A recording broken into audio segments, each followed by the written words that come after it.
uthi ngizokhumbula ukuthi sangibuza kakhulu ngokuthi iziphi lezimo ezahlukene ekubeze ehluke kakhulu esakhuluma ngazo ubuyazi kulolu lwimi lwalapha lwakithi uma ekhuluma kulabo abangamzwanga ukuthi we did interact with you on what are these exceptional circumstances.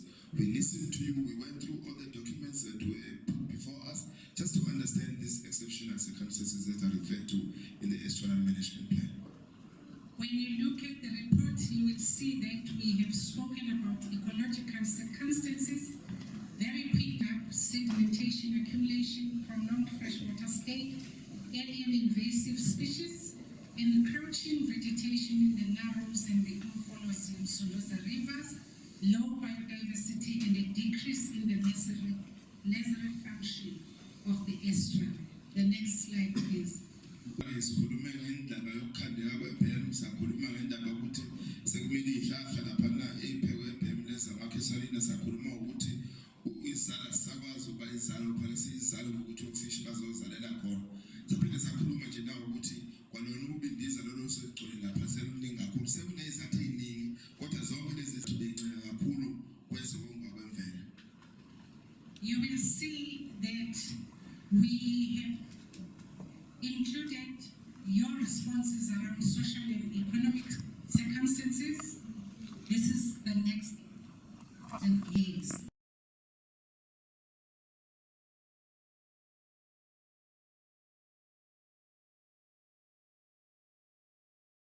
Reduction in fishing success, and increase in community conservation conflict. Uthi yakhumbula sasikhuluma ngakho ukuthi amanzi amile laphana agcwalisa ukudla kwethu, ukulimala kwenqalasizinda esinayo sake saya lapha ngiyakhumbula kwakulimele ololiwe lapha kulaba balapha ezansi. Sakhuluma nangokwehla kwezinga lezokuvakasha kanye nalaba abadoba ngokuyithokozisa. Sakhuluma futhi ngendlela yokudoba ikakhulukazi emphakathini engale ngenhla kwechweba. Sakhuluma futhi ngokukhula kokuphambana kwembono phakathi kwesimangaliso kanye nemphakathi ngenxa yalesi simo sechweba. Dig in the report, you will find that we have highlighted the rich impact on hydrology and ecology, and we have indicated the positives, the non-observed changes, and the negatives of these. My next slide, the brief impact on social situation. You will find that also in your report. Your lack of benefits to farmers, the apparent benefit to ratepayers, tour operators, and recreational fishers, lack of communication and understanding, superficial inclusion of communities and lack of equitable gains, non-recognition of community concerns, and lack of an independent. Ukuthi-ke sikhulume kakhulu ngokungazuzi kwabalimi abalimi ukudla lomfula. Sakhuluma kakhulu ngokuthi abangama-ratepayers la eMthuba ngabazizwa kakhulu nalokho abakwenzayo njengamanje, nanokuthi kwavela sengathi ukuxhumana kwangekuhle kahle imphakathi futhi ekusebenzeni kwaleli chweba, kanye nokuthi umphakathi wabuka sengathi iy'khalo zawo akekho ezinakayo, nanokuthi wayengekho-ke okhomba ukuyimela owayexhumana nemphakathi esebenzisana ngesimangaliso. You will find information on rich impact on economics and the impact in the entire country of COVID-19. Uthi-ke kwi-report uzothola umthenotho we-lockdown kanye nokulahlekelwa kwabalimi ngendlela abalahlekelwe ngayo, kanye nomthelela wokuthi uvulwe umlomo ngendlela wavula ngayo ngesikhathi wavula ngayo, kanye-ke nokuqalwa kwezomnotho kwalokho okwalahlekela umphakathi ngenxa yesimo esasikhona echwebeni ngaleso sikhathi. In the last bit of the terms of reference talks to recommendations, you will see that we have given the key recommendations as the minister has gone over those. Uthi-ke nizobuka futhi kusomqulu la ukuthi isigaba esilandelayo sikhuluma ngenqumo ezinikeza ingqosho ebeke wayibeke ekuqaleni. I think what is critical is to note the fact that the whole process of a movement around the recommendations that we have put forward is an integrated approach. Uthi-ke nizobuka futhi ukuthi kuyo yonke indlela okwenziwe ngayo ingcono kuyindlela engashiyi lutho ngaphandle ehlanganisa yonke into ethindakalayo kuleli cwebe. The future work uthi-ke kunomsebenzi obekiwe lapho kuthiwa isimangaliso kufanele siwenze ekusaseni lawo, which is the next slide, sorry.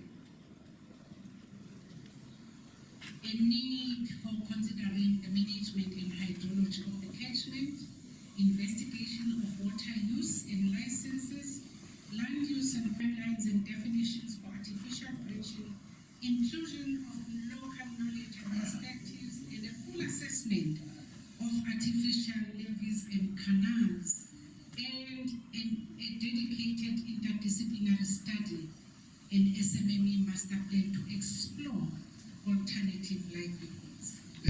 Ucacisa njengoba beshilo futhi uNgqongqoshe ukuthi kunesidingo sokuthi kube naleli thimba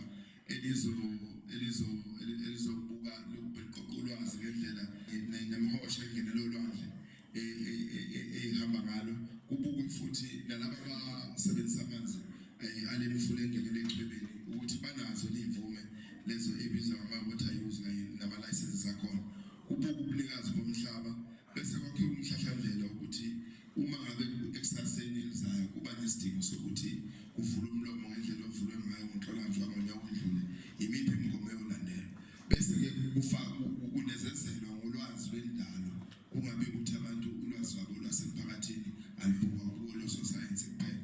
Kuphinde-ke futhi kubukwe imiselele eyayikhutshwa abalimi ukuzama ukwehlisa izinga lokuthi kube nokuma kwamanzi lapha emasimini awo, nanokuthi-ke bese kwakhiwe isu lokuthi osomabhizinisi abancane belekeleleke uma kuyikuthi le yokuthi amasimi angaphansi kwamanzi igcina ukuba ukuthi ayilungi ukuze kube nenye indlela abantu abazophila ngayo. And the last thing I want to say before my thank you word is this. We made a promise when we were here in iSimangaliso, doing the length and breadth of this episode. We made a promise that whatever information that you give to us will go into the report. Whatever documents that you give to us will go into the report. Where people were saying, the minister will see the memo. Now, we have delivered on the promise. When you look at the report, you will see that there's attachments of documents that you gave to us. And I am happy that when the minister saw the report, the entire team on what we gave to them. I would be failing if I don't say thank you very much for the kind of acceptance we got when we here in iSimangaliso for 6 months. There was such a positive response from all angles. People were giving information, people were stating their concerns, people were stating their anger, they stated everything, the positive, the bad, and the suggestions. And we would be failing if we don't say thank you for the response that we got at iSimangaliso from all the stakeholders, including people that work with the department and also those that work outside of the department. In our responses, like I indicated, we got people who are just interested parties who were able to put in their suggestions, their feelings electronically when the process was open to everybody, even outside of the country. Thank you very much. Uthi-ke ufuna ukubonga kakhulu uqala uthi uyakhumbula efika lapha eSimangaliso edibana nokuqala uthi wayenza isethembiso kunini ukuthi kunoma ngabe kuphi osomqulu enibanika yombiko lo ozoya kuNgqongqoshe. Uthi uyakhumbula kumnye umhlangano naye kuwo omunye wakwabuza ukuthi kodwa le ncwadi esiyibhalayo ukuthi uNgqongqoshe wayibona ngamehlo, uthi savuma ukuthi sizokwenza lokho. Uthi-ke kanye nethimba besebenza nalo babona sengathi bakwenzile basifezile isethembiso sabo. Zonke uma ubuka umbiko lo obhaliwe unabo zonke abebanikezwa abantu. Ubonga kakhulu, engabongi kuphela kubantu balapho, phinde abonga abasebenzela i-department. Uthi khona futhi abanye abathi njengoba beqhubeka besebenza baba nje nogqozi nalento ababeyenza babenganankinga ukuthi beyibhale phansi kwikhompyutha bayithumele kubona. Uthi ukubonga kaqedi uyabonga. so much, ma'am.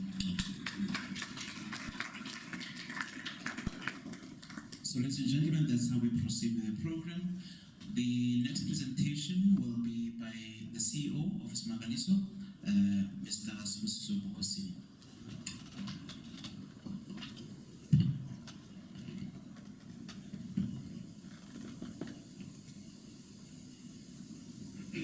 Thank you, program directors, Baba Sotobe, Baba Modise,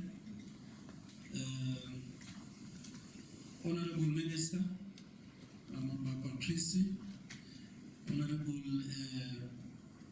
Khulu, a member of our portfolio committee, DFFE, our board chairperson, Professor Nzama, Deputy Chairperson, Mulanyama, the board members present here, the head of department from ETIA, the acting CEO of Ecological Circumstances and Wildlife, Mama Ungobo from the team, the panel, colleagues from the department, from iSimangaliso, from Ecological Circumstances and Wildlife, and other departments who may be with us here today, members of the media, Makosi, St Lucia Estuary, Induna, Councillor, Zuluthi nomasipala Sotobe, Untubatuba, okanye nathi la. Siyabingelela emphakathini wonke esihlangane nawo la. The Ratepayers Association, Yambona Umrodi, UCOSP, representatives, operators, other business operators, members of the community in general. A very good, is it still a morning? So? A very good day to all of you.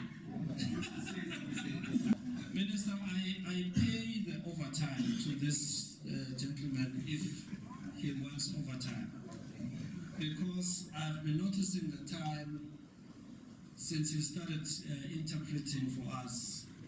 I would rather save the few rands that I have in my budget. So I will do my own interpretation.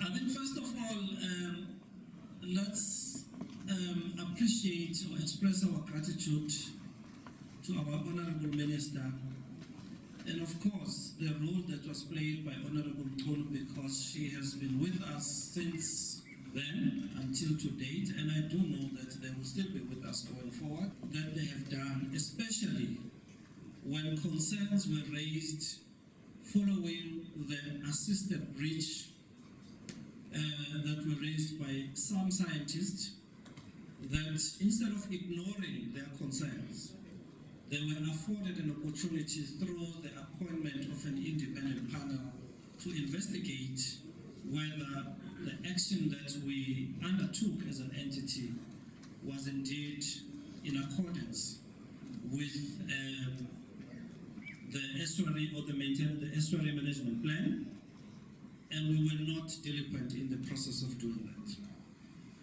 So ngifuna ukuthi sibonge kakhulu uNgqongqoshe wethu umama uBaba Creecy no osikhalela lapha kwikomiti lethu lapha yana eminyangweni lo zofishi ezamahlathi kanye nezokonga kwemvelo umama uMchunu, ukuthi emva kokuba sesivule lo mlomo noma silekelele umlomo ukuthi uvuleke ngomhla ka-6 kuJanuwari 2021, kwasekuba khona idlanzana lososayensi elazwakalisa izikhalazo zalo, abazange bathathe into yokuthi asibayeke, balalelile isikhalazo sabo, kwasekuqoka-ke ithimba ukuthi alibe liphenye noma libheke lo msebenzi ukuthi ngesikhathi senza lo msebenzi sakwenza ngendlela efanele yini. I wish to, Minister, to again reaffirm the objectives of the establishment of this park.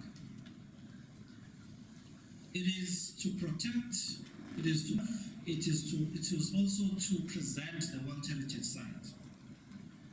So I want to assure each and every one of you that the World Heritage status of this park, we are going to make sure that it is maintained, and we are going to do all our best to make sure that it is maintained in accordance with the prescripts of the legislation and the policies and regulations that are applicable. The second aspect is to empower the historically disadvantaged communities. And if we listen to the presentation of the member of the panel, Mamungobo, yes, the minister, the honorable minister, you will realize that is once again reaffirming that in order for conservation to survive, it will have to take into cognizance many other aspects. Not only scientific, of course scientific, but also social as well, and economic factors or issues that affect the communities who live adjacent or inside these protected areas. Ngifuna ukusho ukuthi kunezinto ezintathu thina njengabantu abaqokelwe ukuthi sisebenze noma ezamiselwa isimangaliso ukuthi sibe khona. Eyokuqala ukuthi kufanele sivikele imvelo, siyonge, kodwa bese senza futhi leli park ukuthi abantu balibone, bali-enjoye, baphile kulo. Okwesibili, uqinisekisa ukuthi abantu noma imiphakathi eyakhele leli park, kakhulukazi kule case esikhuluma ngayo, uKing Cetshwayo, i-district, kube uMkhanyakude, uzofuna siqinisekise ukuthi siyabalekelela ekuthenini ngenxa yaleli park nabo akubonakale iy'mpilo zabo ziba ngcono. The third one is to promote tourism and tourism-related development.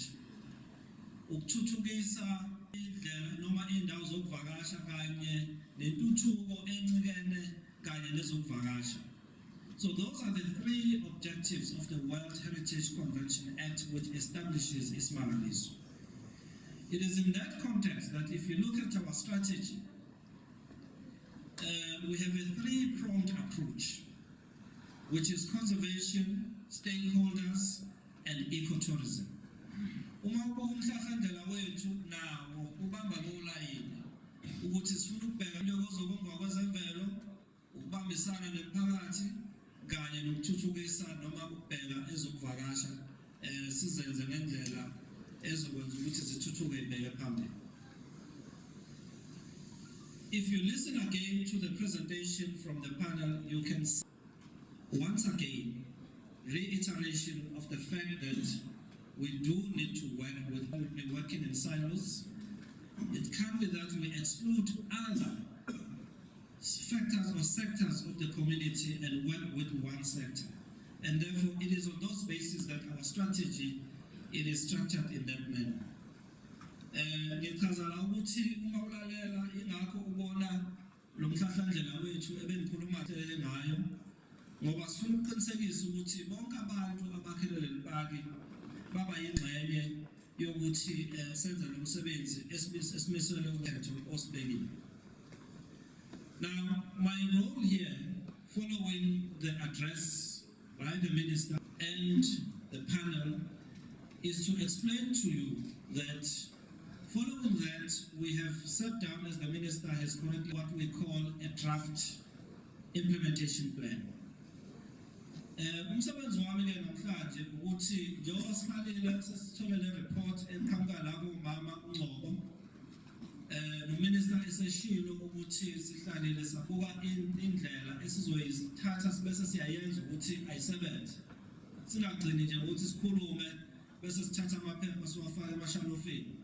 Akube khona indlela esosebenza ngayo ezoqinisekisa ukuthi lezi zinto bekhulunywa ngazo la siyakwazi ukuthi sivuke kusasa sizibone ziphila ngoba isimo esibhekane naso ngalokhu sikhuluma kuphela kodwa kube khona izenzo esizenzayo. So we have accordingly developed the draft implementation plan, time-bound implementation plan. So it's not just an implementation plan. Le plan le noma lo hlelo esilwakhile luneyikhathi akulona akusiyo nje iplan noma uhlelo esithi sizokwenza ukuthi kodwa singabe sesizibophezela ukuthi nini. Kodwa we are here today because we worked as a collective then. And we are not going to stop today because we are now receiving a report to continue working as a collective.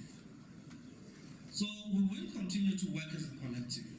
Now, as I say this, it basically means that we are, in as much as we say this is a draft, it's an implementation plan, we are still going to convene with the structures that we used to convene with, and beef up if where necessary, and get some inputs into the implementation plan so that it becomes a truly operational and practical implementation plan as opposed to being just a theoretical plan. So ngifuna ukusho ukuthi ke la sisebenzile phambili kuze kube manje neyinhlaka ezahlukahlukene sisazoqhubeka futhi sibambisane nazo ukuthi njengoba sesenze lo hlelo kuzofuneka siphinde futhi sihlangane nalezi zinhlaka besisebenza nazo. Ingakho sibiza ukuthi it's a draft implementation plan. Uhlelo olesikhashana noma esisebenza nazo iyaphinda futhi ithathwe ifakwe kulolu hlelo. This is very important because you will agree with me here today that the engagements that we had with different structures here, if you listen to the report, they were not in vain. The advices that we got from the Ratepayers Association, from the farmers, be it commercial or small-scale farmers, from the traditional authorities, representatives, from stakeholders in general, the business fraternity. Now, we do really want to appreciate the contributions that you have made, and it is on those bases that we are still going to work with you as iSimangaliso going forward. We are still committed to working with you. So the implementation plan, so ngithi lokhu ebesikwenza nani kuqala ukhombisa ngokusobala ukuthi izeluleko noma nemibono ebesithola eqhamuka kwinhlaka ezahlukahlukene bebezona nje izeluleko ebezisidukisa nathi njengesimangaliso, izeluleko ebeziqonda ngqo enkingeni ebesibhekane nayo. Ngakho-ke ngeke ukuthi namhlanje uma sekufika le report bese siyakhohlwa lezo nhlaka.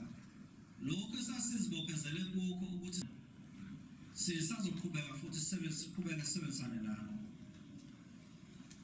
Honorable Minister, I do know that at some point, and the panel members, there was a concern that iSimangaliso is not communicating enough with the stakeholders, especially after the breaching. But it must be today explained why. Investigate what we did together with you. We had, for the purposes of objectivity, we had to allow the panel to engage with you independently of us. We were not going to be seen to be further interacting with you to influence what you say to the panel. We therefore, on the basis of that, took a break so that would allow the panel to engage with you and come up with an objective report. It would sound very different and very suspicious if today we are meeting here and we have a report from the panel, and that panel is because of the influence we had in how we should respond to the panel. So that is the basis. It is not that we abdicated our responsibility of engaging with you as our stakeholders. Ngithi-ke abengichaza lento ngoba babumlaba kuke kwaba lento ethi iSimangaliso asakhulumi nathi khona. sagcina nje sivula umlomo isimangaliso sasishiya nje ezweni. Siyayibona le report kwezinye indawo uma benibuza niyakhalaza ukuthi isimangaliso asasiboni. Ngithi ke angichaza la ukuthi emva kokuba ungqongqoshe eqoke lelithimba bekubalekile ukuthi thina njengesimangaliso singabonakali siqhamukela ngoba bekuzoze kube kwangathithi kukhona into esinifunza yona ukuze nitshele laba abazobe benza ucwaningo.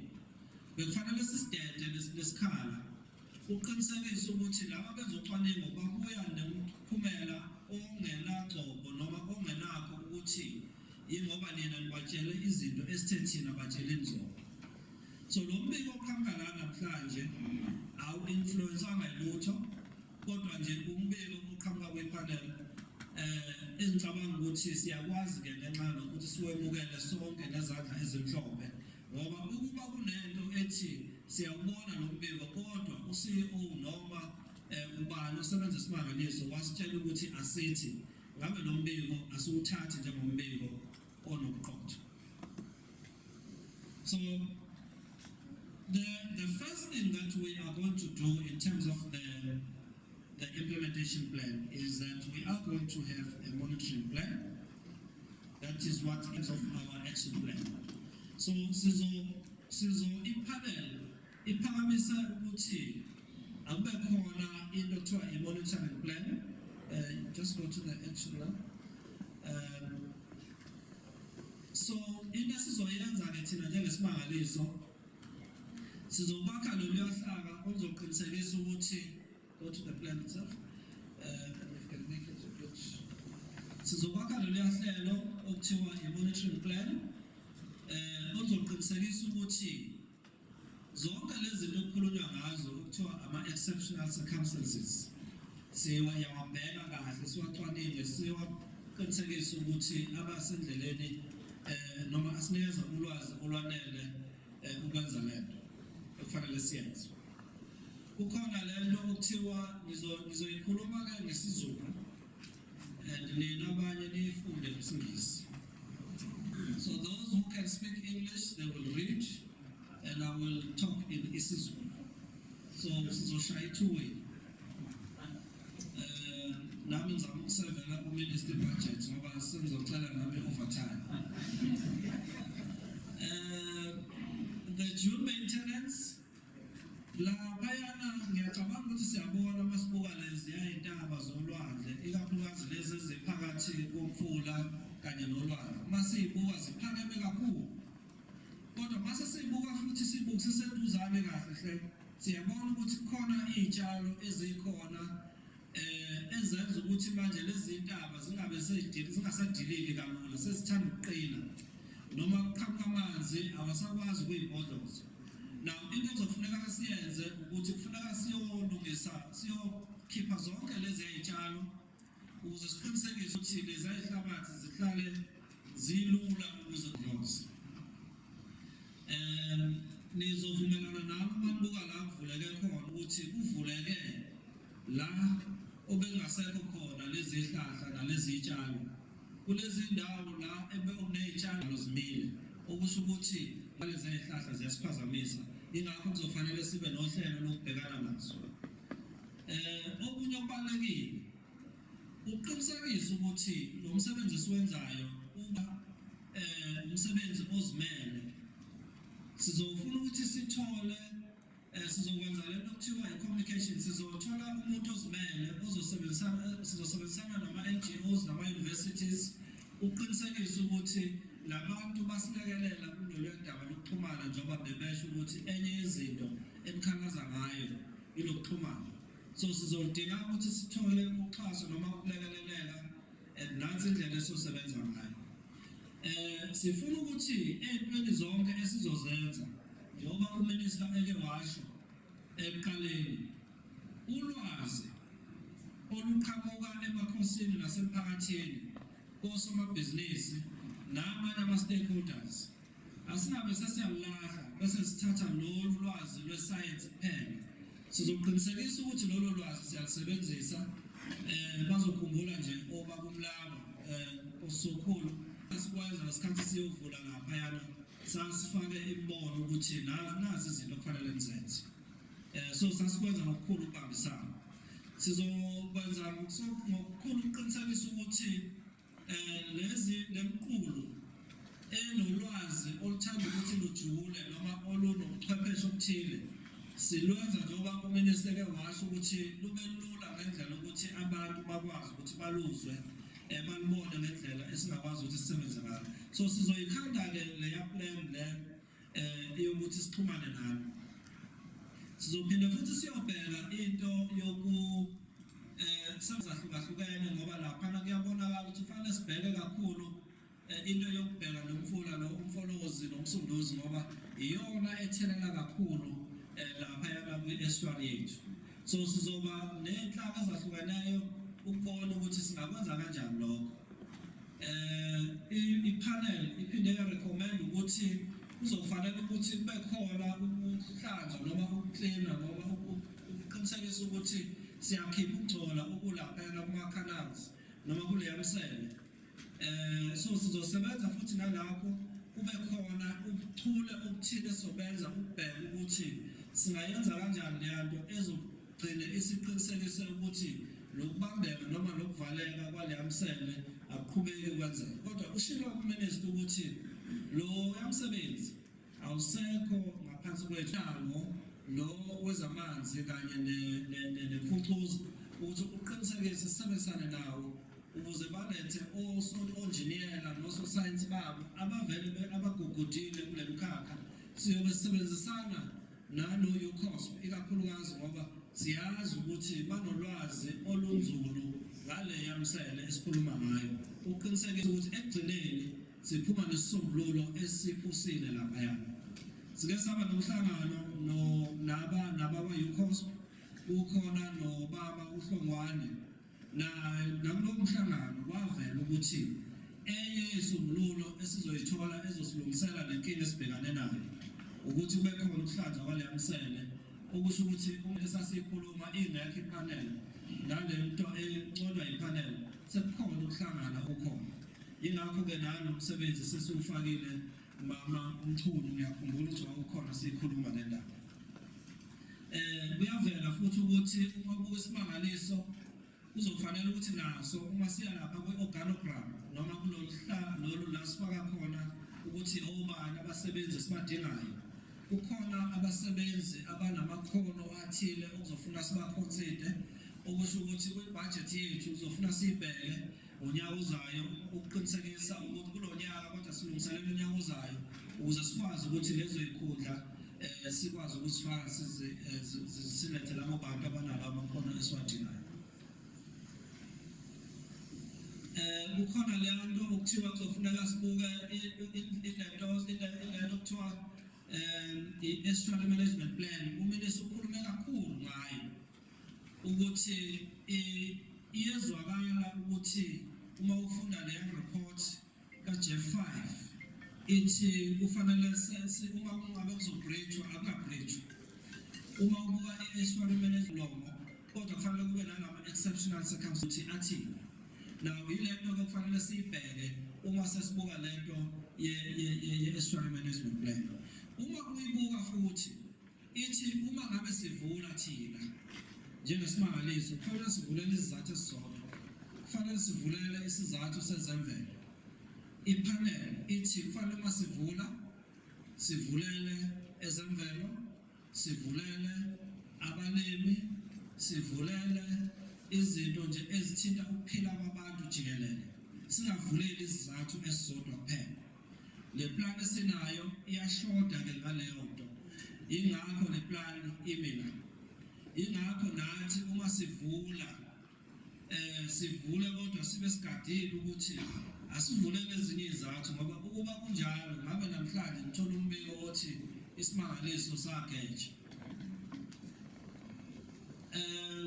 Kuzofanele ukuthi uminister ukhulumile ngale nto kuthiwa i-catchment. I-catchment-ke yile phambili la kwenzeka khona izinto ey'ningi kuyalinywa kwenziwa zonke izinto. Kuzofuneka sibuke ukuthi leya ndawo leyamfunda yona sithini sizoyimeneja kanjani sizoyibheka kanjani sizokwenza nalapho siyobe sibambisene ne-department le-air water and sanitation. yizo zonke-ke lezi zinhlelo sizokhanda futhi nenqubomgomo noma sizokwenza ama-guidelines indlela zokuthi uma kuvulwa sizovula kanjani. Yonke le nto sizobe siyenza ngokubambisana nani, ikakhulukazi ngoba i-report noma umbiko oqhamuka kuwongothi uthi ukwazi ukuqhubeka iphile ngendlela okufanele iphile ngayo. Sikwamukela ukuthi siphazamisekile kuyofuneka siyilekelele. So kusho ukuthi khona indlela ozofuneka sivumelane-ke manje ukuthi siyilekelela kanjani ukuze ikwazi ukuthi iphendule imibuzo ethinta ney'mpilo zabantu, hhayi ezemvelo, ithinta ezemvelo, ithinta ezamabhizinisi nakho konke okunye. Sengikhulumile ngendaba ukuthi sizobuyekeza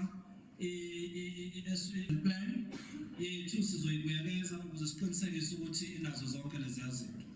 Sizobuka futhi nezinye iy'ndlela ukuthi iziphi ezinye iy'ndlela esingaphila ngazo uma umlomo uvulekile noma umlomo uvalekile. Sizokhanda-ke futhi ithimba lokuthi sisebenzisane nalo ukubheka izinto ey'fana nalezo. Yizo zonke-ke lezi zinto esizozenza ukuqinisekisa ukuthi leya plan yethu iba yimpumelelo. Kodwa njengoba sengishilo ekuqaleni, ayizukwenziwa isimangaliso kuphela, sizoyenza ngokubambisana nani nonke. Let me take this opportunity to thank you and once again express our gratitude to you, Honorable Minister, and the panel and everyone present here for bearing with us and being with us. It has been a very difficult time, and we are looking forward to a very brighter future working together once again to achieve the objectives that have been clearly outlined, firstly in our symposium, but also in the report or the recommendations of the panel.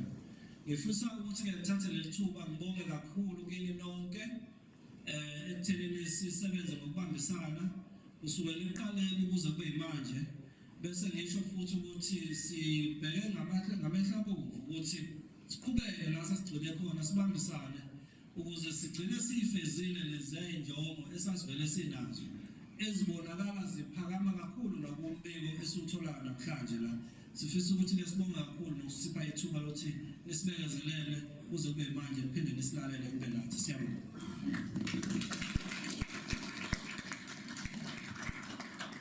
Thanks, CE, for the remarks.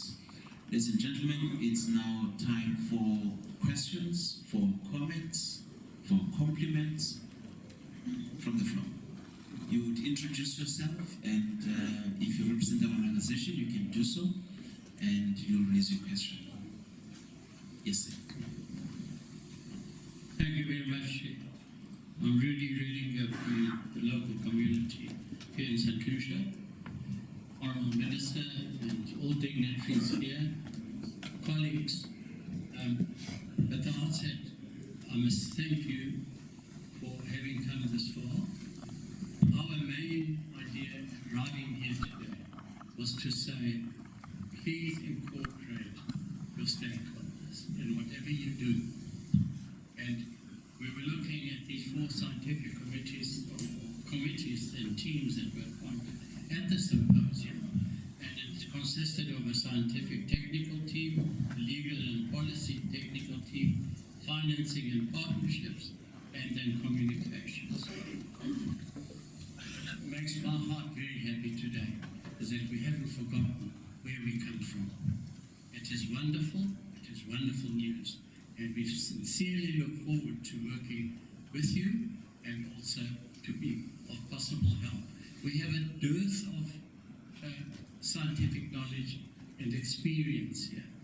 Just the one team we put together, the scientific technical team, had over 300 years of experience in these fields. And because they're of a local nature, people tend to underestimate where they all come from. We have such diverse backgrounds, and it's really wonderful that even from the mill, from everywhere, there's a heart support for what we're trying to achieve here. Thank you very much.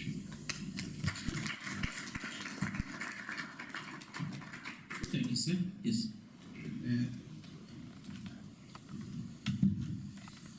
Sanibonani, ngikhuleka emakhosini sizohlala uminister abaphathi basesimangaliso ngokwekhundla zethu oza kwethu amakhansela khona angisho ukuthi ke uqwabe igama lami wakhansela wakhona la eSt Lucia.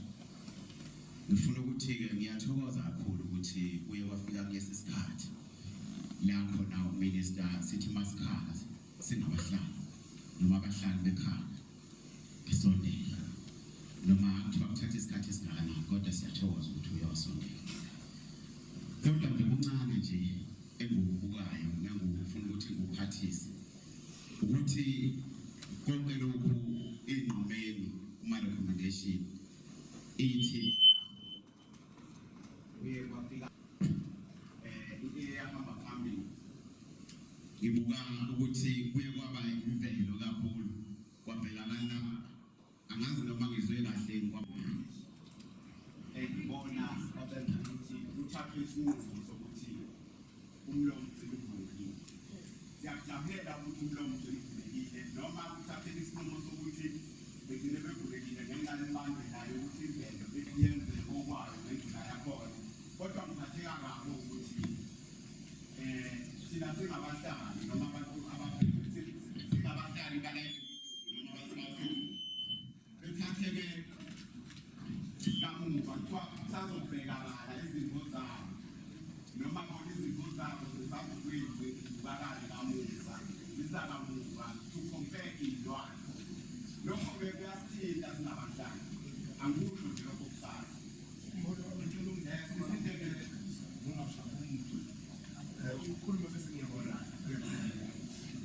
Basically, he was greeting everyone and the minister as well. He's saying he's very thankful that the minister has made up time to come and see the residents of this area. His name is Mr. Kwabe. He is the ward councillor of this area, St Lucia as well. He said he wants to emphasize that what touches the community the most is that it appears as though the management of the Lake St Lucia proud of people. So he just wants to say that as much as he is very grateful that the minister and everyone has come, it doesn't matter how long it took, but the reality is that you are here today and he's very thankful of that.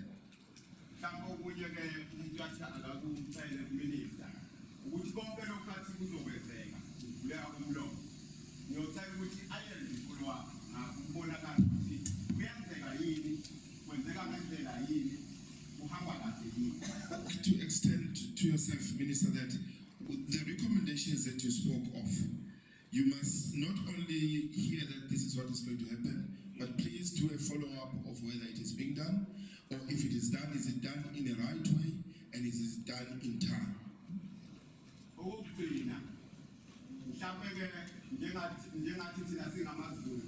Siyakholelwa ekutheni umuntu angabe uyamhlabisa manje ngey'tshalo esiy'tshala singamanye mhlawumbe ngakuphatha umhlokozo nje kabhanana.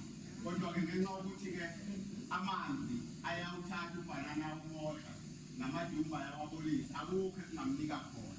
Kodwa besicela ukuthi mhla ebuya ngoba naye vele akukho kuphethe zikhukhula zimvula lezi zakamuva zishayele kakhulu la iwadwadi.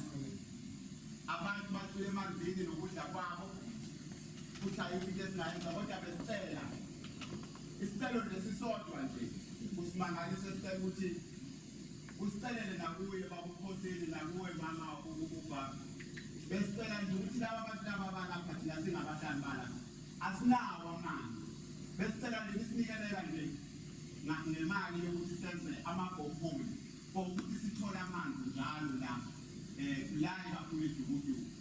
Siyazi ukuthi uyachaza isimangaliso nani amanzi nje nanamakreshi siyothokoza uma besenzele njalo amadwana ngawadula amabhoboli ngoba amanzi asesatholakala la eSelini. Siyathokoza kakhulu. So, Minister, we as Zulus, it is our culture that when we have an important visitor coming to us, we do give the visitor gifts. We were going to give you some bananas and madumbes, but unfortunately our fields are inundated with water, so we can't give you anything. But lastly, what I would like to request is that here at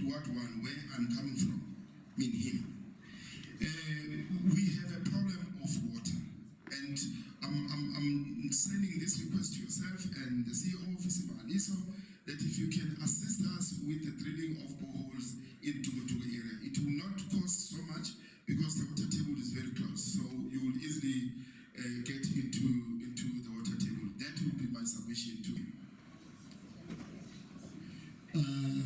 Mqondisi wohlelo umuntu angathokoze ukuthola ithuba ikhuleke kuzo zonke inhloko ezikhona zomnyango eziphakathi kwethu ngokwehlukana kwazo ngikhuleke emakhosini esinawo phakathi kwethu amakhansela akhona izinhlaka zonke zomphakathi sanibonani.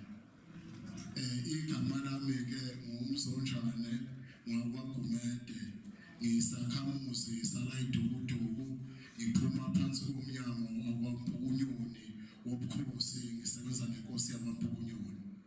Ngifisa ukuqala ngokudlulisa ukuthokoza okukhulu umuntu sesinesikhathi eside kusukela ku-2016 kuza manje sinokushudu nokudonsisana nokubukana kanzima nosimangaliso ukuthi usibulalela ukudla kwethu emasimini. Ngidlisa baba ngesilungu.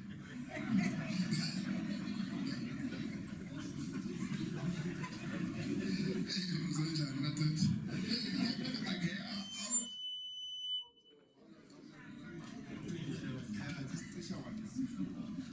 Thank you. My name is Nzonjani Kumete. I'm from Tugutugu area under the Wampukunyoni Traditional Council. I want to say, Minister, it has been a while since 2016. There has been conflict between iSimangaliso and the community over our fields being inundated with water. Ngifisa ukubonga kakhulu amagama akagcina ngayenza kuyo lokusho newethu umhlonishwa ukhansela oqwabo. Kodwa ngifisa ukubonga kakhulu okudluliswa umphathi wesimangaliso lakithi ubaba ubukhosini ukuthi sekwahlangana nanoYouCop for ukulekelela ukuvula imisele elimaza ukudla kwabasekwa abalimi baseDukuduku. So ke abalimi baseDukuduku nababasokhulu ngathi nje indawo lephesheya basokhulu shabakomthethwa behlisa lapho sibuye ngaphazamiseni. Wonke umuntu oyisakhamuzi Ngiyacela mfowethu my sister. Ngicela unikeze feedback ngoba every time ngiyinto but then it's still yeah. Mhlawumbe siyibambe thina sinikeze yeah. Please. Ngifisa ukusho ukuthi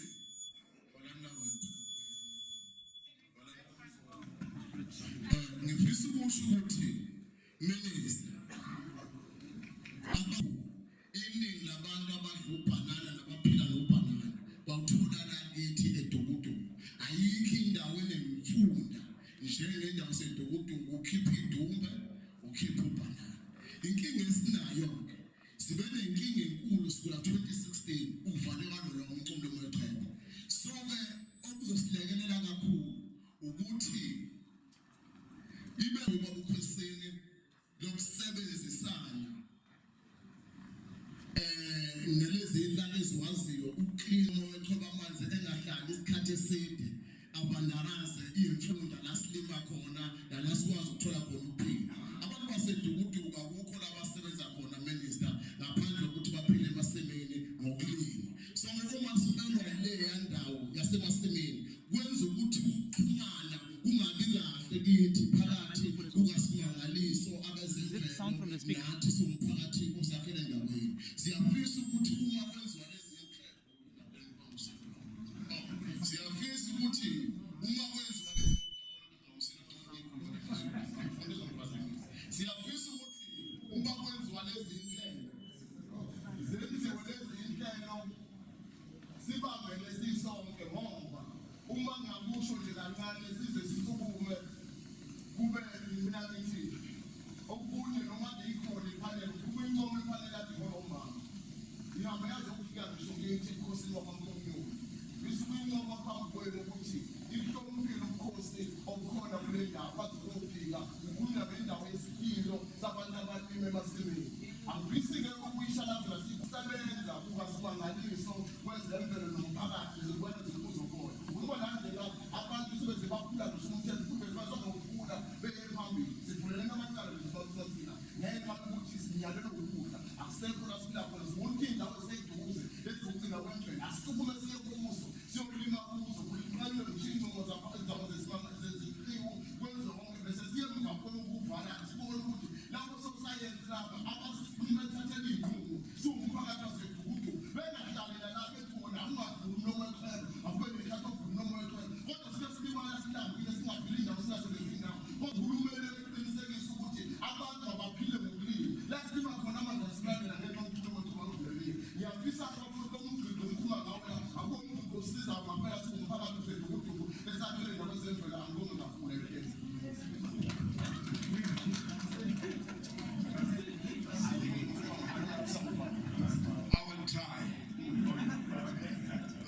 Translating for a spiritual person can be difficult. Okay, what I want to emphasize is that one, the people of Tugutu minister, their livelihood is agriculture. So they farm in this area. There's no area that is as fertile as the area of Tugutu. The banana supply you see in the nearest towns is from this area. So I'm very grateful to hear Mr. Bukosini CEO saying he's had engagements with the UCOS management to try and clear the levees and those canals that would assist in draining water from the fields to avoid inundation, because that is going to assist the community. And he's saying over the years, from 2016 as he indicated earlier, there has always been this conflict. It is always stemming from the inundation of the fields by water and the closure of the mouth and the back flooding as well. It causes this. But what I want to give you an assurance of this is that if we address this problem, please. But what I want to say is that the frustration that came as a result of the flooding and inundation has led to people going into Futululu and breaking the fence, invading the area. And in fact, as we are here, we've opened cases for each other in court. It's as a result of this.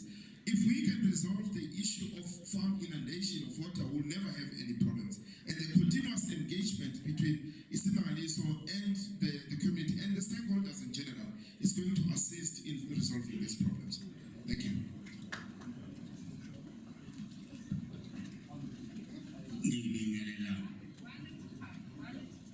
Ngibingelela ungqongqoshe namakhosonke neyinduna namakhansela bonke abakhona kulo mbuthano. Just want to greet everyone. Ngibonga ukuthola leli thuba ukuthi namhla sibe la ngingakhohlwa ukubonga ungqongqoshe njengoba sekuphawuleka ukuthi ngingomunye wenza incwadi emveni kwepanela.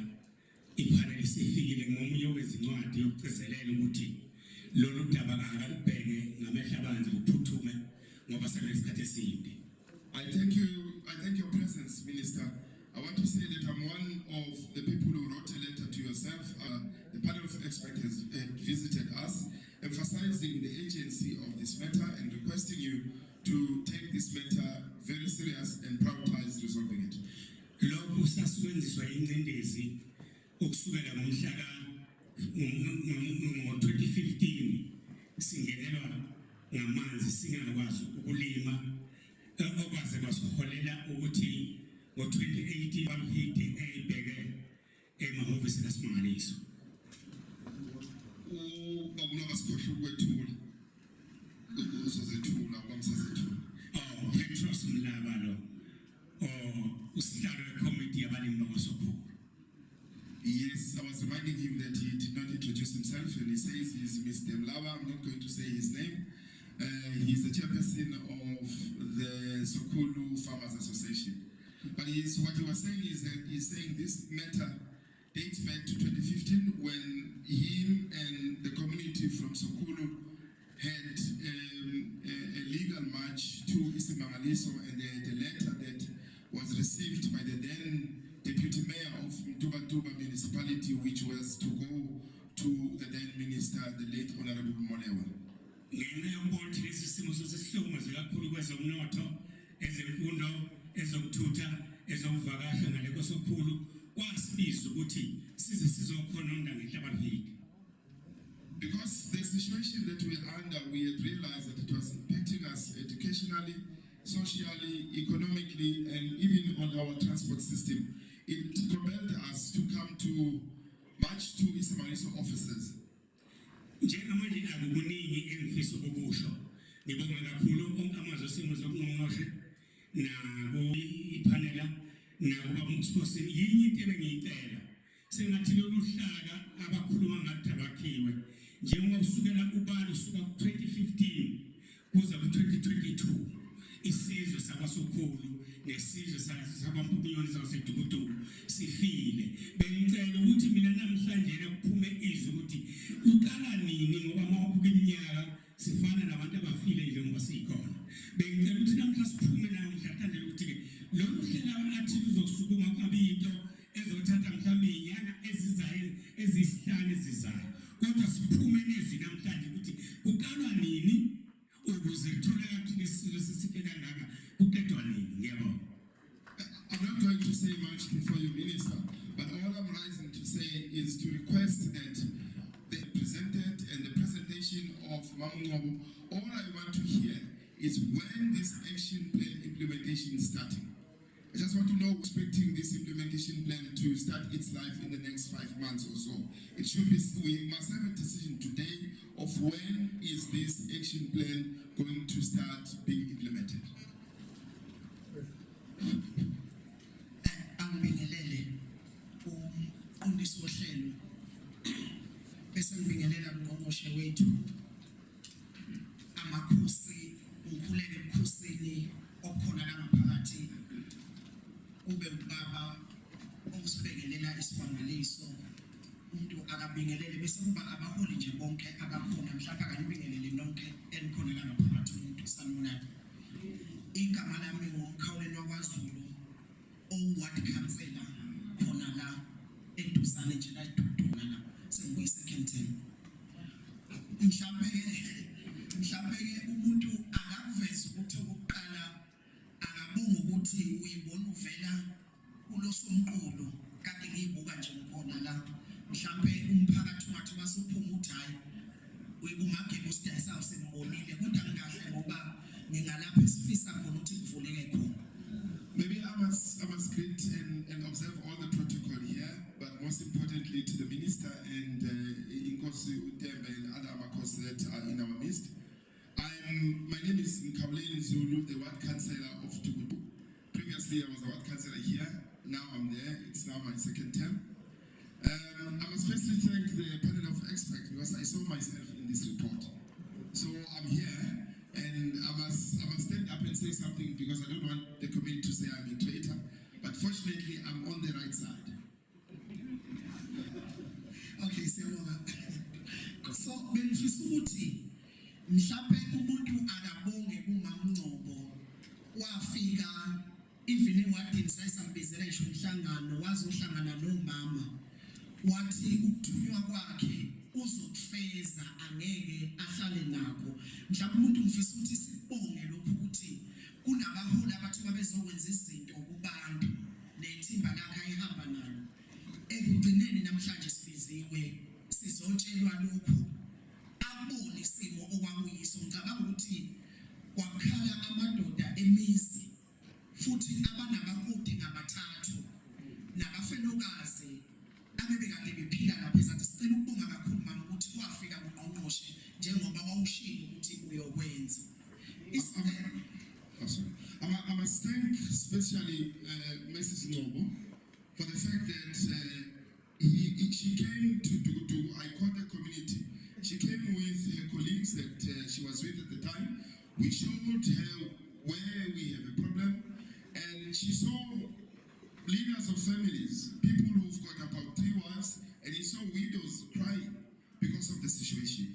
So he is very grateful that that message has reached the minister, and now that today, that meeting that they had at Dukudu has resulted into this meeting where the report that was being gathered at the time was being combined. Sibonga kakhulu. Minister, ngifisa ukucela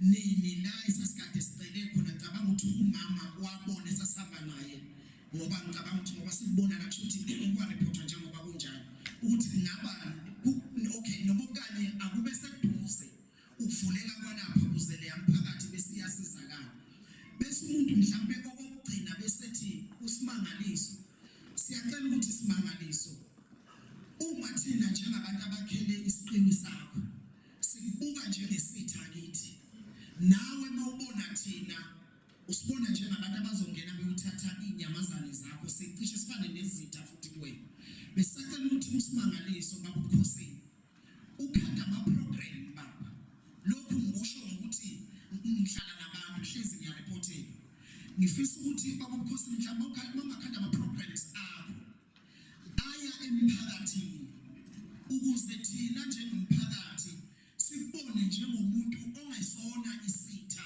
kuthina njengomphakathi izinto ezinhle oyithula la eziwa yithi mhlawumbe ngama-program ongawakha uyowenza emawadini ethu mhlawumbe lokho kungakhanda ukuthi sigcine sibone ukuthi akufanelekanga singene sizingene la esiqiwini sakho ekubeni wena ube uza kithi ukhuluma nathi sikhande lobo budlelwano mhlawumbe amanye amazwi engingawasho athi baba ubukhosini ake wenzise kwekhansela manisafisa ukuvotelwa lenza sure ukuthi kubantu liba khona usuku nosuku emva kwalapho siyawabuka amakhansela enza lokho ngikhansela elingenalo uvalo makuthiwa liyokhethweni ngoba ngiyazazi ngihlezi ngiphambi kwabantu ngihlezi ngenza lokho kufunwa abantu emva kwalapho bese yabaleka sacela ukuthi lesikhathi samanje baba ubukhosini ukukhanda ama-program okuza even nakulapha abantu abalinyanelo nawo ukudla kwabo ngoba emqondweni wabo kuringa ukuthi usimangaliso usivalela ukuthi uvala umlomo wechweba ukuze kufe ukudla kwethu kanti masukuchaza baba ubukhosini nawe unencwadi yososayensi uthe uyavula bakufakela incwadi kanti mawuza njengekhansela lisafuna ukuvotela lokho kuyosisiza baba ubukhosini ukuthi inkinga zethu siyibeke eduze kwakho sikwazi ukuthi sigcine sivulelekile noma okanye siphilile nawe ngiyabonga kakhulu. Minister, I'm not sure if you want to take questions from later on again.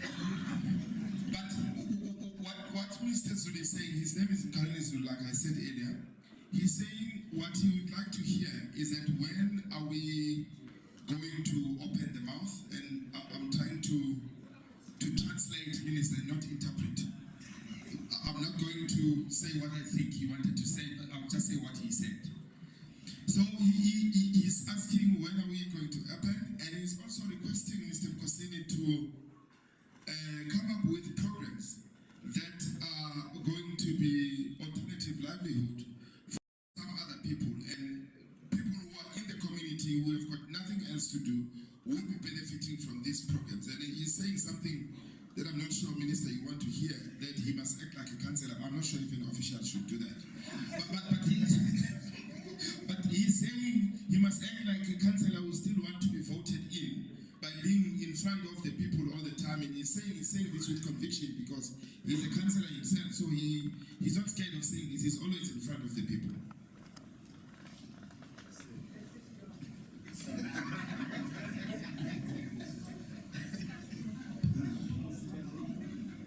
Sanibona ngibingelela wonke amalunga alapha phakathi kwethu lo bingelelayo ukuba kuthiwa nje kuyenzeka befana ngiqala ngiyibonga ukuthi ngasi ukuthi ngubani. I want to greet everyone. My name is, but he's also saying, in fact, if he had time, he was going to start by saying his praises before his name. But I think in the interest of time, he won't do that, Minister. Bahlali bakithi ngiyabonga kakhulu basihlangana. Minister, noma ngizothi Minister kefana nje bonke. Minister, siyabonga ukufika kwakho phakathi kwethu. Masithole sekulate kodwa sasisizwe ukuthi ingathi khona umuntu ofikile uzolalela ikhala zethu. Njengoba sengishilo ukuthi ngusithole mina igama lami Ntokozo. Ngumhlali walapha eDukuduku. Minister, sinenkinga enkulu. Usebese ngiqonde nje. Ngizolokhu ngisho nje. Minister, my name is Ntokozo Sithole. I just want to present to you that we have a very big problem. We are not working well with Ntokozo Sithole, sorry. He said, I must say we have a problem. We're not working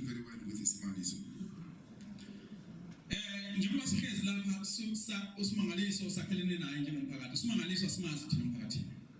Mazi usimangaliso emphakathini kodwa into esiyitholayo sithola ukuthi usimangaliso ulwa nabantu abamnyama engaged ukuthi bazama ukuyiphilisa asifuni ukutshotha kodwa sifuna ukuyiphilisa ngezandla zethu.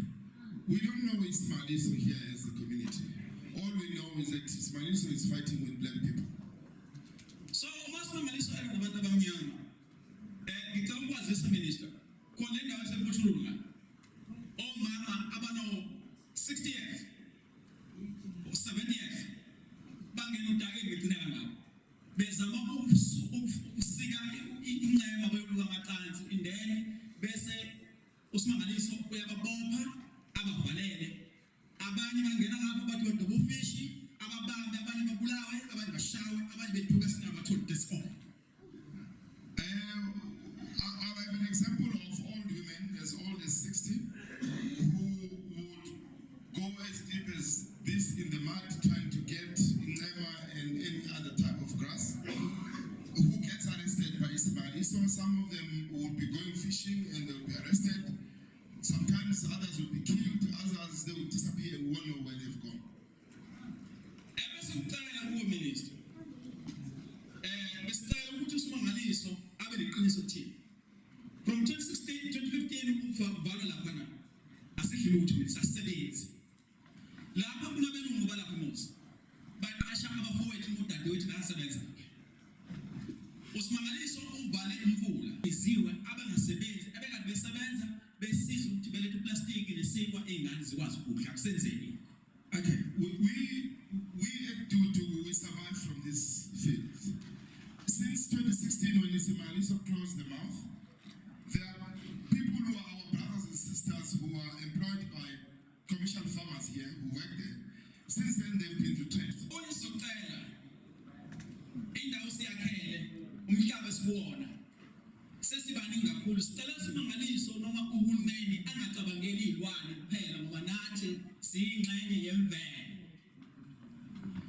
The other thing I'm going to say is that in the area where we are residing, we are now overcrowded.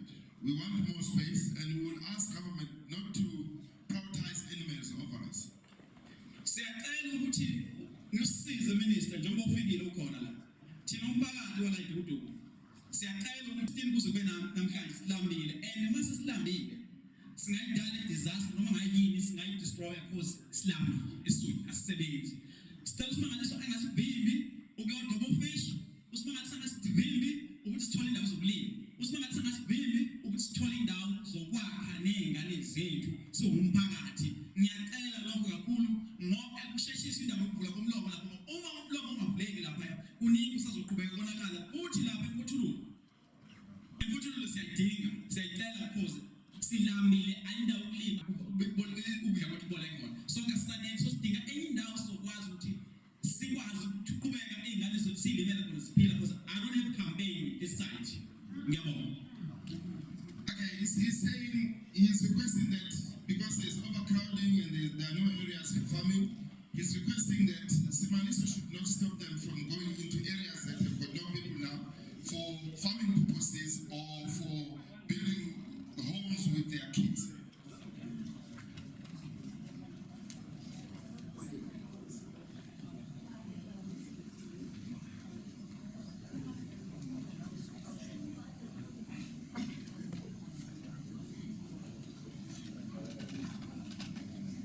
Okay. Angibingelele. Uzona zonke elapha phambili etafuleni. Khuluma isithoba ngibingelele. Minister ngibingelele Creecy also science nenkosi yakithi Matembe ngumthembu wemina khuluma mfundisi umthembu we Land Holding Trust. Ngicela ukudlulisa nje umbawano ukubonga ngibongele umphakathi waseDukuduku ngalokho kuhle okuzokwenzeka ukuthi uvuleke umlomo wechweba. My name is Reverend Mtembo. I'm from Dukuduku. He greeted all the protocol that we have. But what I want to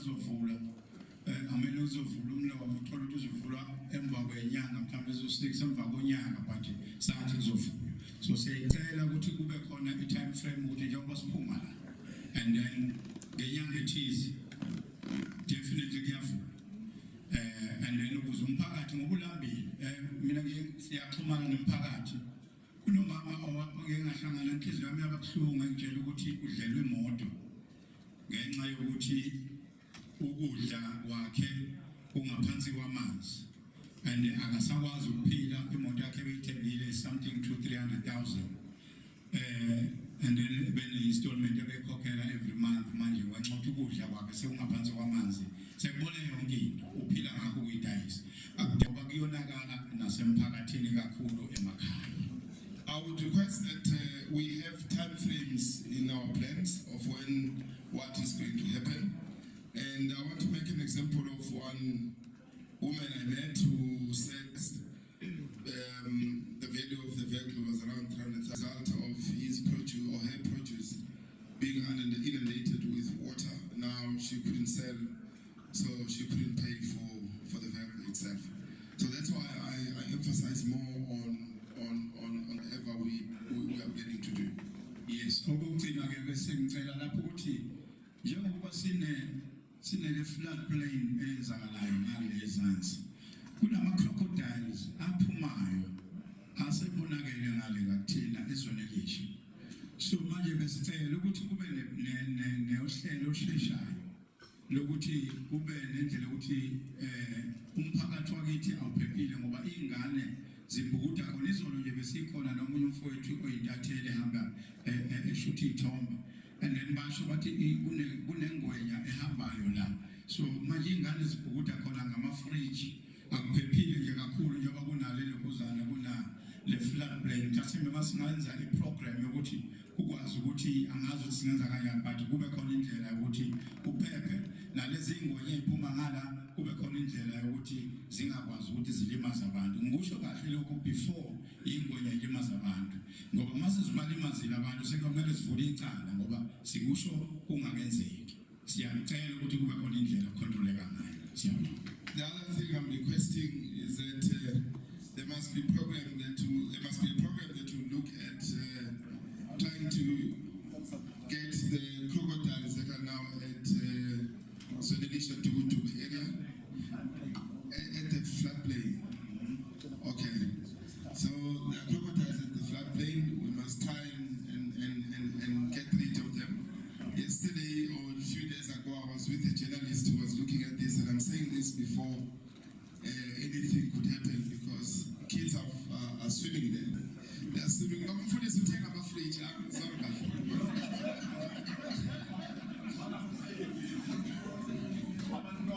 They use old fridge. Oh, to float. Oh, thank you. Minister, I was totally confused. I just couldn't, when he's saying children are using fridges to swim, I just couldn't get that.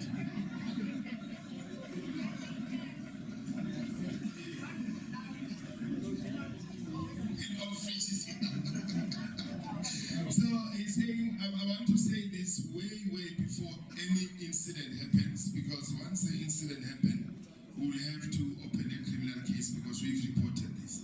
No, thanks, I was confused. Ngiyabonga kakhulu ukuthola ithuba ngibingelele ku program direct mina ngingumama umhlongo wakaSokhulu kakhulu ngibingelele uminister wethu khona phakathi kwethu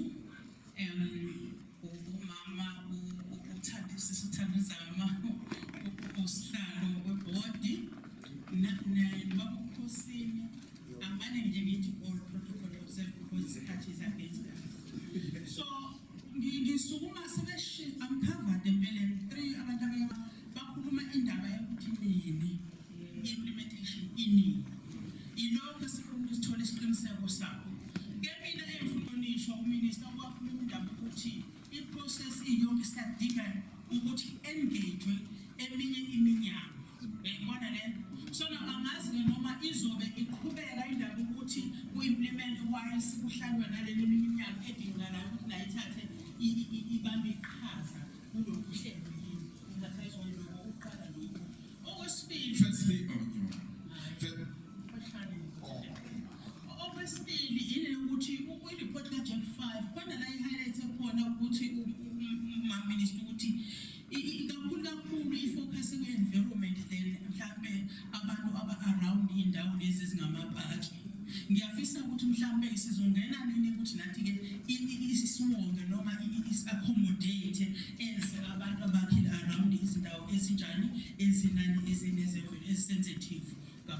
stakeholders. Okugcina-ke yile yokuthi umlomo uzovulwa, kodwa manje khona lo vula-vala system uzokwenziwa ndlelani, ngoba ngesikhathi umonithe uvala la liyana phezulu, umsunduzi uyagcwala, amanzi aphinda buyele emva futhi ayobulala ukudla kwabantu. Ngifuna lo vula-vala ubelani.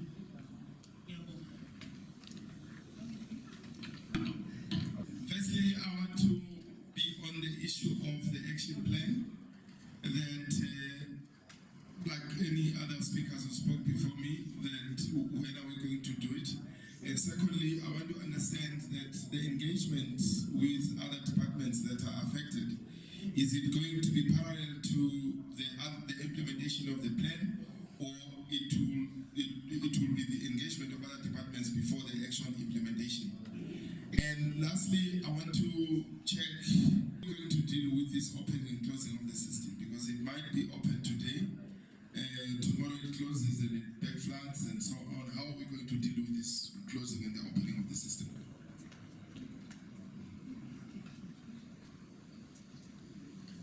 Ngibingelela umhlangano, ngibingelela itafula, ngokwemidlazalo, ngibingelela ababethu, amakhansela ethu, umayo uMamdlamini, ose-Ward 1, khona eDukuduku. Izwile kakhulu, masibonge ungqongqoshe wethu okhona phakathi kwethu, ozozwa iy'khalo zethu. Ngizwile ekhuluma kakhulu ngokuthi yonke into ebikwa ngumphakathi noma iy'khalazo zomphakathi uyayithatha. Isikhathi lapho ayithole khona, shuthi isikhathi siside wayithola. Ngokujabula kwami ngena kule ndlu bengitshela ukuthi ungqongqoshe uzositshela ukuthi namhlanje sesikwenzile konke kusukela ekuqaleni nibeke iy'khalo zenu ngendlela ebenikhala ngayo. Namhlanje sizothi u-1 no-2 no-3 wenzeka ngelanga eliwukuthi. Siwumphakathi sikhathazeke kakhulu-ke thina esikhulele egejeni okwangempela, ngoba sikhuliswe igeja. Mina nje ngazi ukuthi ithi impilo yami isegejeni, ngoba namanje mangake ngongqongqoze emnyangweni ngiphethe i-CV yami, bazofike bebuka ukuthi uzalwe ngo-1984 ugogo lo.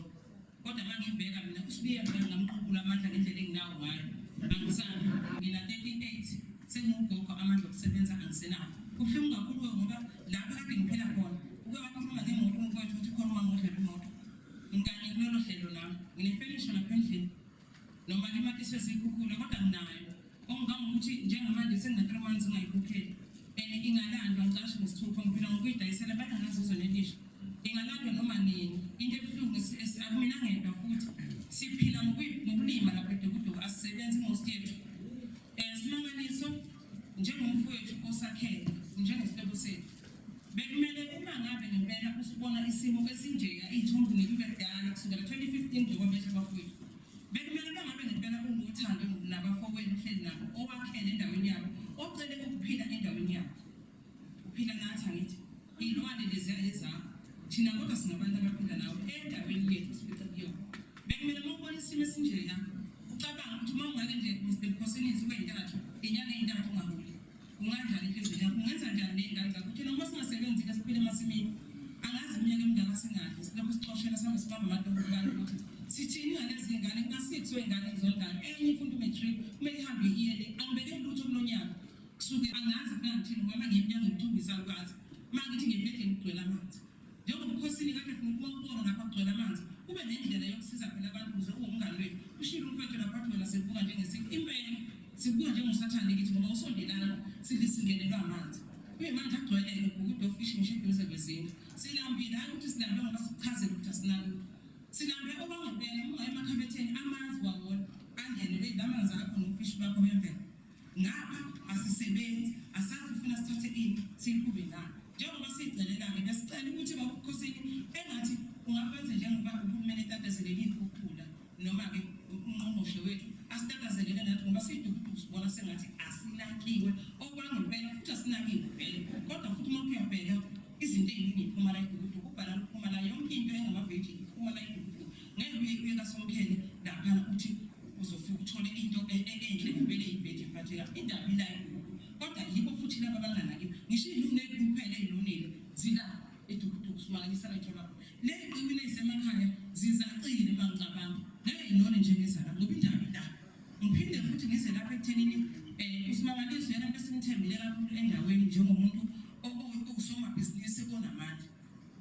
Simangaliso Mfundisi wethu size sesizoba ukhansela uZulu lapha elidukuduku sinengane efundayo lapha esikusasa lakho nawe nje ubona idukuduku lezi ngane zihamba ngenyawo zibhoqa inhlabathi fice esikoleni ingane inhlabathi igcwele icathulo umgwaqo awukho simangalisa ukuthi sibone besenzeleyo njengoba ecela amabhokothi nje ithina wona siyawacela yebo kodwa ngeke sisuthise ngoba silambile umgwaqo ingane ihamba ehlabathini kuyimanje iguguleka kunemsaha kuhamba imoto ngisho imoto zeyitafu siyajikeleza sesifile ukukhokha imali uma ngabe ngempela abantu akuhebe eduze kwabo unothando nabo ngiyana phela emphakathini ukuthi nongasiza ngayo ngabe siyathanda simangaliso mina nje ngumama Dlamini angakuthandi uyindlu yakithi phela emnyama simangaliso ufuna ngabe kubambisene nathi mina ngijabulile ukubona lo mncane kanje inqondo yashesha nyakaza mpela sisize hayi ukuthi kumele kudeni phela ngoba lapho setafuleni silambe okwangempela emathunjini sicela ukuthi ke nisinike idate ukuthi njengamanje ningelelelani nolimi lokuthi sidle phela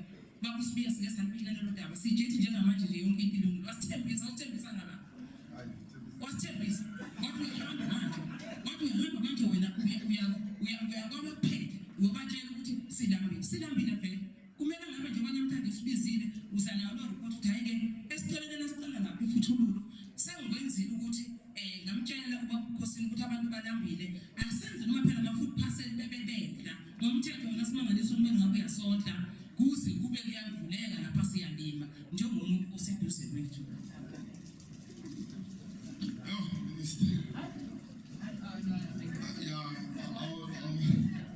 I will try. Is saying her biggest issue is that she's hearing all this. She was expecting that if the minister received the problems of Dugu people a long time ago, maybe she was coming with solutions today. But she understands we are here now. All she wants to say is that all she knows is farming. She only knows farming. Now, if the farms are inundated and she can't go and farm, she'll be hungry in the stomach. Not only her, but everyone that she farms with. She's 38 this year. If she was to take her old CV to go look for a job in any department, they will tell her that you are very old.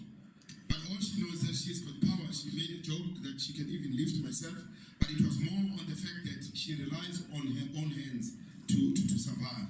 And she is saying, she is requesting Babu Kosini, but basically iSimangaliso, to come closer to when she was making an example about the councillor who was here requesting boreholes, that as she was requesting boreholes, they have a problem with roads as well because after the rains, there's been so much erosion. The staff cars for kids that are going to school are now going long ways, and it means more money out of their pocket.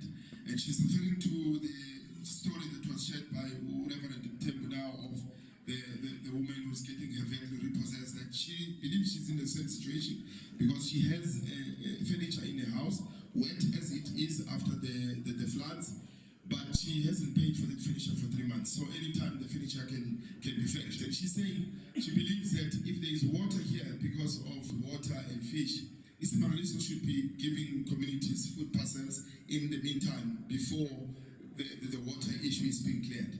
So she's just stressing the frustrations that the farmers are having, specifically herself and those that have no other option other than to farm in the floodplains. This to me, if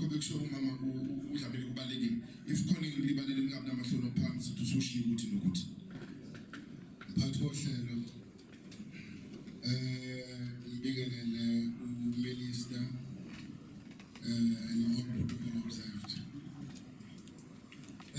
Angesibonga leli thuba ukuthi sibe sihlangane sibona uhole qhamuka emnyangweni nominister wethu ekhona phakathi lapho. Oqala nje sibonga ukuthi uminister urecognize kakhulu ukuthi uhole umbono noma wendabuko noma ulwazi lwendabuko alungashiyi konke okwenziwayo. Minister, I'm Mr. Ngubane from Creecy Bay. What I would like to start by saying is that I really appreciate the fact that you are making an emphasis on indigenous knowledge, that in everything that is being done by iSimangaliso, the indigenous knowledge should not be left out. Number two, I guess kumphathi weSimangaliso CEO umnumzana Creecy ukuthi ukuqala ukwazile ukuthi ngaphansi kohlelo lwa small scale fishers ahlanganise bonke abadobi abangaphansi bangakule area ukuthi sizokhuluma indaba ezithinta abadobi ikakhulukazi enkingeni ezikhungathe kule area along the coast along the MPA ekhona kule ndawo. I must also be thankful to Mr. Creecy that he has been able to call regular meetings with the small-scale fishermen to discuss issues that are affecting fishermen who are within the iSimangaliso marine protected area. And sifisa ukusho ukuthi ke siyacela kuMngqongqoshe ukuthi lokho akuqalile kuMinister ukuthi lokho akuqalile akube yinto ukuthi uzomsupport because sikunothile sakubona futhi ukuthi ziningi inkinga ezithinta abadobi kule ndawo. We are then sorry that what may support him in continuing with it because we've realized that it helps in resolving our issues. Sibonga kakhulu thina singabadobi ukuthi umlomo uvuleke